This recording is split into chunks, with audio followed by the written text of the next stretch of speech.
युवा जवान और गांव के मुखी मुतवीर और वडील सबको तहे दिल से जोहार नमन। देखिए दोस्तों, सबने अपने अलग अलग बातें रख दी। मैं जो बातें रखने जा रहा हूँ वो बातें थोड़ी सी संविधान के बारे में है। उस बात को भी हमें अमल करना होगा। वो बात इसलिए बता रहा हूँ, कोई भी जनप्रतिनिधि जीत कर जाता है विधानसभा में, लेकिन संविधान में जो कुछ चीज़ें लिखी हुई है उन बातों को वहाँ जाकर कोई नहीं बोलता है। मेरी उम्र यहाँ तक यहाँ हो गई, सिर्फ हमारे 84 विधायक इधर से राजकुमार जी रोथ है, राम प्रसाद जी डिंडोर है, इन 2 एमएलए के अलावा किसी भी व्यक्ति ने आवाज़ नहीं उठाई। देखिए, जो मैं यहाँ बोल रहा हूँ वो भी आर्टिकल 19 पैरा 1 के तहत एक बोलने का एक अधिकार है। आर्टिकल 19 एक कहता है कि अपनी बात किसी भी व्यक्ति के सामने आप खुलकर रख सकते हो, भले वर्तमान शासन प्रशासन पर बैठा हुआ कोई भी व्यक्ति हो या फिर कोई आपका सांसद हो, एमएलए हो, देश का प्रधानमंत्री हो, देश का राष्ट्रपति हो। ये संविधान में हमें छूट दे रखी है, भले बालक हो या कोई भी व्यक्ति हो अपनी बात रख सकते हैं। लेकिन ये चीज़ें हमें तब पता चलेगी कि इन चीज़ों के बारे में हमें पढ़ना पड़ेगा, अध्ययन करना पड़ेगा और जानना पड़ेगा। कई सारे लोग जानते हैं फिर भी ये इस बात को बोलते नहीं है। ये कमी हमारी है। भले बारी बारी से कोई भी नेता यहाँ जीत कर गए हो, लेकिन किसी आदमी ने ये नहीं पूछा होगा कि हमारा ये काम क्यों नहीं हुआ, ये हमारी सुविधा क्यों लागू नहीं हुई।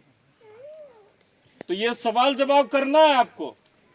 जब भी आपके सामने एक वोट लेने के लिए आते हैं उस टाइम आपको सवाल जवाब करना है कि हमारी ये समस्या थी, उस समस्या को आपने उजागर क्यों नहीं किया। इसी बात आगे मैं कहूंगा। आर्टिकल 14 कहता है कि विधि और कानून के समक्ष सभी व्यक्ति समान है, भले आदमी हो या औरत हो, सबको एक समान सजा मिलेगी। या गरीब हो या अमीर हो, सबको एक समान सजा मिलेगी, ये लिखा गया।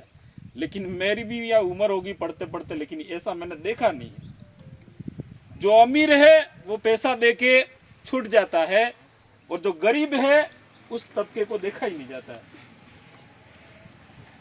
और भी देखा जाए, महिला हमारी बैठी है, अगर महिलाओं के साथ में अत्याचार होता है तो उनको और भी नीचा देखा जाता है। अरे रेवेदन बैरू है, थारे कौन होबड़े हैं, ये कहते हैं ना। उसमें सर्वोपरि प्राथमिकता दी जाती है आदमी को। इस बात को भी हमें समझना होगा। और ये बातें भी अगर कोई विधानसभा में उठाकर जाकर कहता है तो उसको भी मान सकता वो है नेता। इसके अलावा नेतागिरी करनी भी नहीं चाहिए। आर्टिकल 15 कहता है लिंग, जन्म और जाति के आधार पर किसी पर भेदभाव नहीं किया जाता है, लेकिन फिर भी खुलेआम भेदभाव हो रहा है।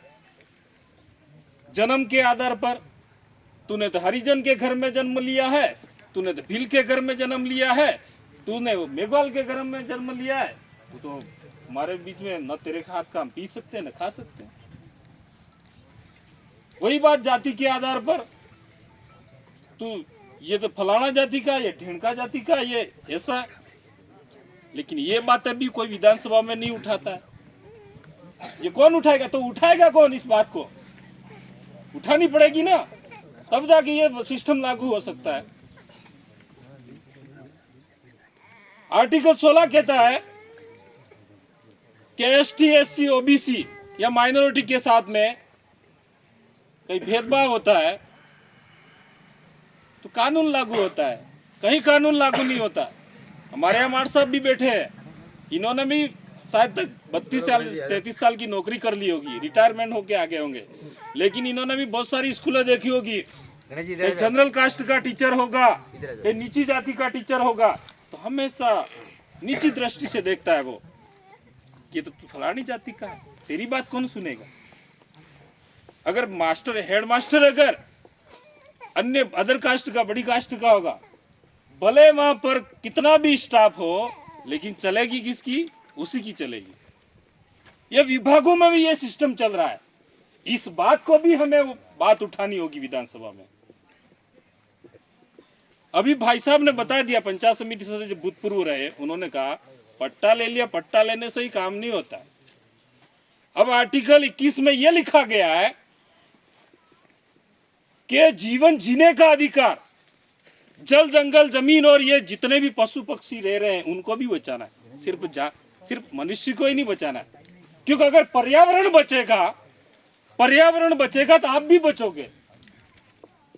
अगर एक पक्षी खत्म हो गया तब भी बीमारियां पनपेगी। इस जमीन पे कीड़े मकोड़े खत्म हो गए तब भी बीमारियां चालू हो जाएगी। कोरोना आया क्यों? कहीं न कहीं ऐसी खराब चीजें होती है, कीड़े मकोड़े खाकर उन चीजों को अवगुण कर लेते हैं। रही बात जंगल की, अनुच्छेद 21 में कहा गया है जंगल का वातावरण को बचाना। कोरोना आया क्यों? आज ऑक्सीजन की कमी क्यों पड़ी? अनुच्छेद 21 की पालना हुई नहीं। जल जंगल बिल्कुल काट के खत्म कर दिया।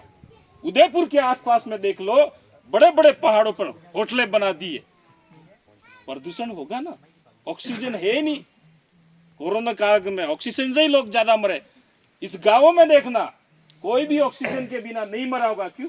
हमारे गांवों में पेड़ पौधे आज भी हरियाली है, अच्छा ऑक्सीजन मिलता है। इस बात को भी विधानसभा में उठाता है वो है नेता। मैं ऐसे लोगों को नेता नहीं मानता हूं। सबसे बड़ा मुद्दा कोरोना आया, लेकिन अनुच्छेद 21 की बात किसी ने नहीं उठाई और आज भी नहीं उठाता है। आज भी अगर कोई जीत के जाता है तो कोई औचित्य नहीं है। ये जंगल भी खत्म हो जाएगा, जंगल में रहने वाले जानवर भी खत्म हो जाएगा, ये खनिज भी संपदा भी खत्म हो जाएगी, पर्यावरण ही खत्म हो जाएगा।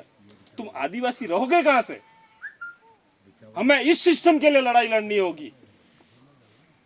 तो मैं कहना चाहूंगा, अगर भारत आदिवासी पार्टी से अगर दिनेश जी पांडुर जीत कर जाते हैं तो सबसे पहली ये बातें विधानसभा में रखनी होगी। तो मेरी बात को यहीं विराम करता हूं। जय जोहार, जय आदिवासी, जय भील प्रदेश।